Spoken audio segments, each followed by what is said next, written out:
Question number 4 का first है, sine inverse x की मुख्य शाखा परिसर लिखिए। आंसर है -π/2 से π/2 तक, जिसमें -π/2 व π/2 भी शामिल है, इसलिए यहाँ क्लोज इंटरवल है। सेकंड है, तुल्यता संबंध की परिभाषा लिखिए। आंसर है ए पर परिभाषित संबंध R एक तुल्यता संबंध कहलाता है यदि R स्वतुल्य, रिफ्लेक्सिव, सममित, सिमेट्रिक और संक्रामक ट्रांसिटिव है।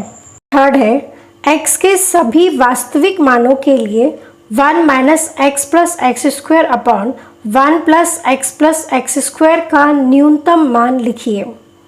सर्वप्रथम हम इसे हल करेंगे। माना f(x) = 1 - x + x² upon 1 + x + x²।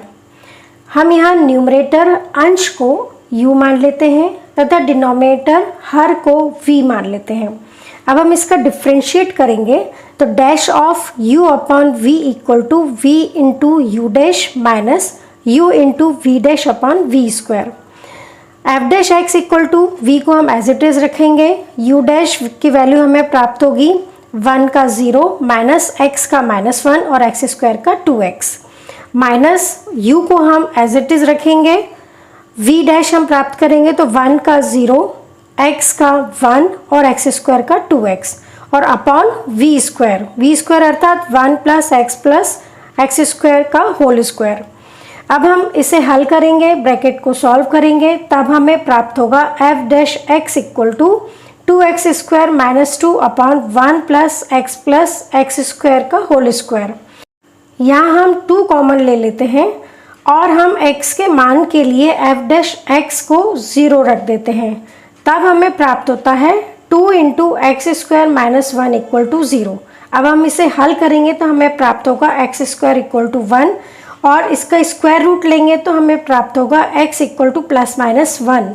जब हम x = 1 लेते हैं तब हमें प्राप्त होता है f1 = 1/3 और x = -1 लेने पर हमें प्राप्त होता है f - 1 = 3। अतः फलन का न्यूनतम मान x = 1 पर 1/3 है। अतः हमारा आंसर है 1/3।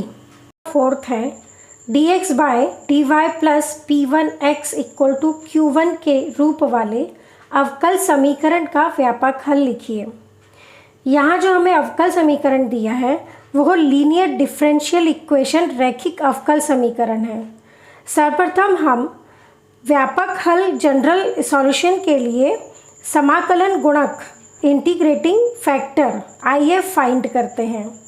IF = e⁻∫ p1dy।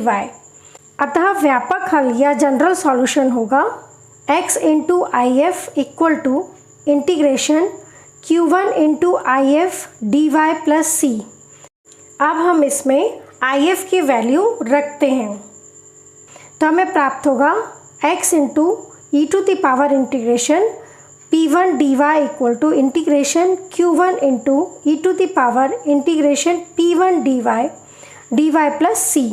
फिफ्थ है, यदि E तथा F स्वतंत्र घटनाएं हो तो probability of E intersection F का मान लिखिए। इसका आंसर है PE × PF। सिक्स्थ है, बिंदु x1 y1 z1 से जाने वाली रेखा जिसकी दिक् कोसाइन LMN है का कार्तीय रूप में समीकरण लिखिए। इसका कार्तीय रूप में समीकरण होगा x - x1 upon L = y - y1 upon m = z - z1 upon n। Seventh है, इंटीग्रेट dx फ्रॉम 1 to 3। यहाँ हमें लोअर लिमिट 1 और अपर लिमिट 3 दी हुई है। यहाँ हम इंटीग्रेशन करते हैं तो हमें x प्राप्त होता है। यहाँ हम x + c नहीं लिखते हैं क्योंकि ये डेफिनेट इंटीग्रल है, निश्चित समाकलन है। अब हम इसे सॉल्व करते हैं तो सबसे पहले हम अपर लिमिट लिखेंगे माइनस और फिर लोअर लिमिट। तो यहाँ अपर लिमिट है 3 और लोअर लिमिट है 1। अतः हमारा आंसर होगा 3 - 1 = 2।